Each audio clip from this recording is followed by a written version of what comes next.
In previous lecture, we discussed about the cleansing action of soaps, and the remaining part of that is detergents.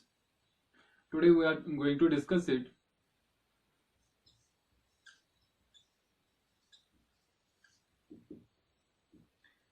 These detergents, when defined, these are defined as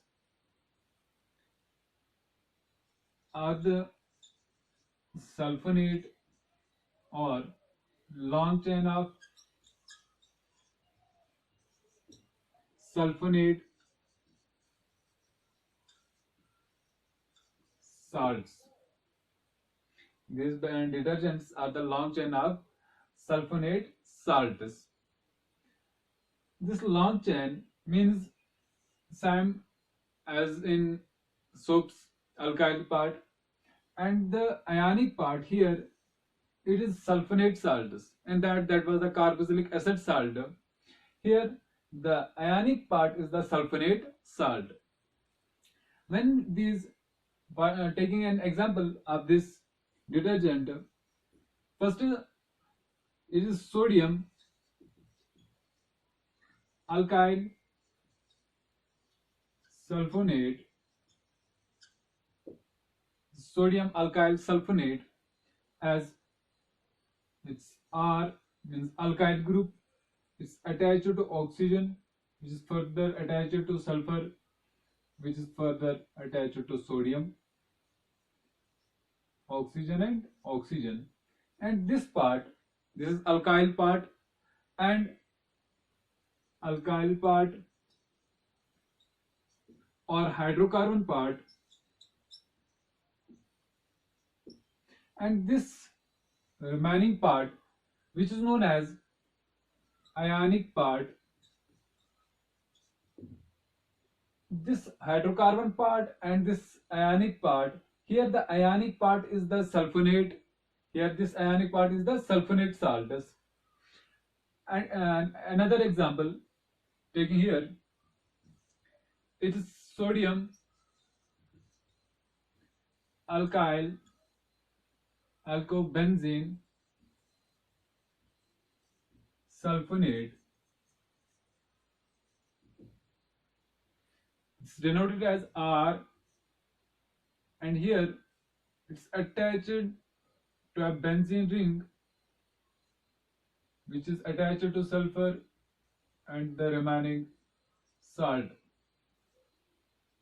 Here this one is hydrocarbon part and this one is ionic part. These detergents, these are the long chain of alkyl means alkyl carbons and the sulfonate salts, sodium sulfonate salts. And sir, what is the difference if we have soaps? What is difference? What is use of these detergents? If soaps are used for cleaning, and why we use detergents? And at the in a previous lecture, we discussed the uh, drawbacks of soap. That is, soaps were not active, or soaps cannot be used in hard water because they form their secum, they form precipitates. That is why they cannot be used in hard water. They form secum, SCUM, that's precipitate with calcium or magnesium ions. But these detergents, they can be used even in hard water because this sulfonate salt, this ionic part of this detergent do not react with these ions, magnesium or calcium ions. That's why they can be used even in hot water as well as in soft water. This is the use of detergent. This is the detergents can be used in hard water as well as soft water, but not the soaps that can be only used in soft water but not in hard water. Moving forward,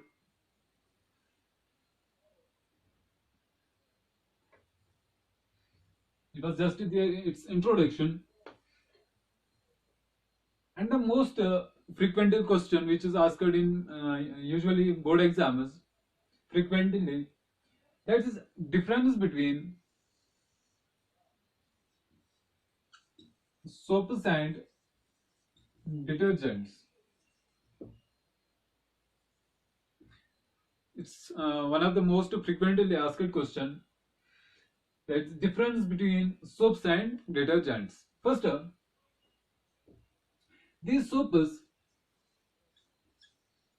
these have ionic part as COO Na, negative and positive.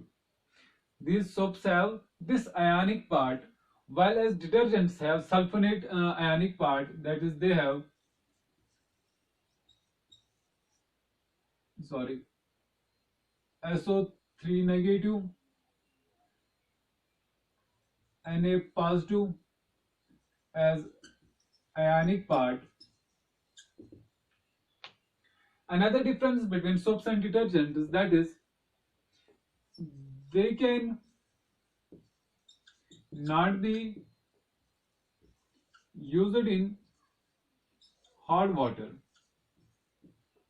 but only in soft water, while as these detergents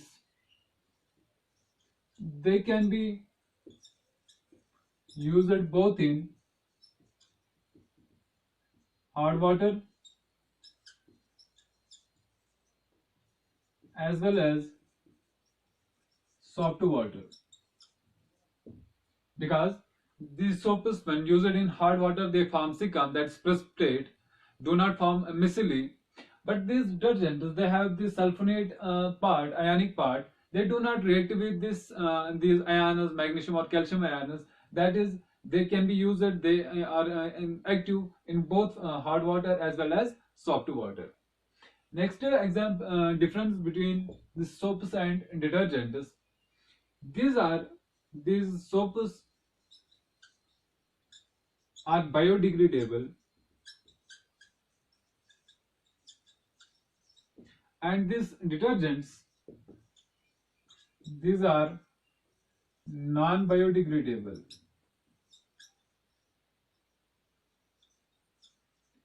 These are non-biodegradable. Soaps are degradable and detergents are non-biodegradable. Another difference between soaps and detergents can be they are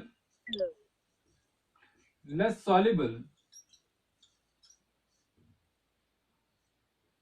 in water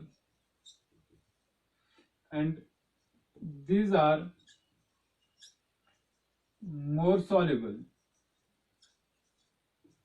as compared to soaps. Soaps are less soluble in water, while as these detergents these are more soluble than these soaps. One more example here.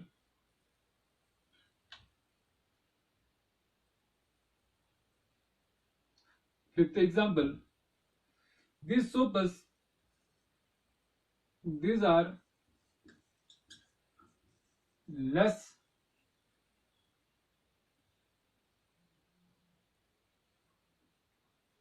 in cleansing action than detergents.